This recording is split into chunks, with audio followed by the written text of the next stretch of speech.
اللہ تعالیٰ جل شانہ نے اپنے گھر کعبۃ اللہ اور اپنے محبوب کے در نور کی ہمیشہ حفاظت فرمائی ہے، کبھی ابابیلوں سے حفاظت فرمائی ہے، فرشتے مقرر کر دیے ہیں، اور میں اور آپ اپنے لیے یہ اعزاز سمجھتے ہیں کہ حرمین طیبین کی حفاظت کے لیے پاکستانی فوج جو ہے اس کو ذمہ داریاں اور چوکی داریاں طے کی گئی ہیں۔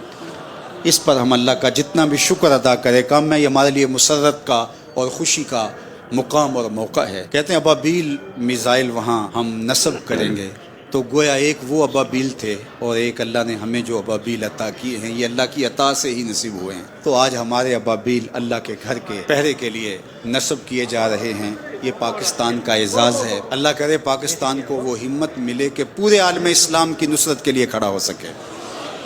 اللہ جل شانہ پاکستان کی افواج کو وہ طاقت، ہمت، حوصلہ، توانائی، جرأت عطا کرے کہ یہ اپنے بھائیوں کی مدد اور نصرت جو غزہ کے اندر پھنسے ہیں ان کی کر سکیں، اور یہودیوں کی آنکھوں میں آنکھیں ڈال کر کے کہیں کہ تم ان کو نہیں چھیڑ سکتے، یہ محمد عربی کے غلام ہیں۔ جب پاکستان ایٹمی طاقت بنا تھا تو سب سے زیادہ خوشی فلسطین کے لوگوں نے کی تھی، اور آج وہ ایڑیاں اٹھا اٹھا کے پاکستان کی طرف دیکھ رہے ہیں۔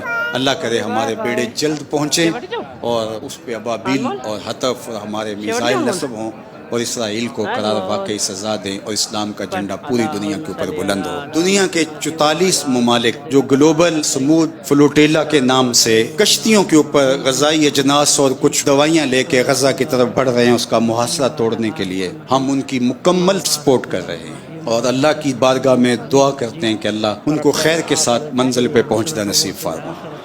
اگر یہ کسی طرح پہنچ نہیں بھی پاتے، اس کاز کو بہت فائدہ ہو رہا ہے، اور میں پاکستانی وفد کے 5 افراد کو بھی خراج محبت پیش کرتا ہوں، اور پوری دنیا کے لوگ جو اس کاروان میں شامل ہیں سب کو میں سیلوٹ کرتا ہوں، خراج پیش کرتا ہوں کہ انہوں نے مسلمانوں کے ساتھ کھڑے ہو کر کے اس کاز کے لیے اپنا بھرپور کردار ادا کیا۔ یہ بہت لمبا، طویل اور حوصلہ فرسا سفر ہے۔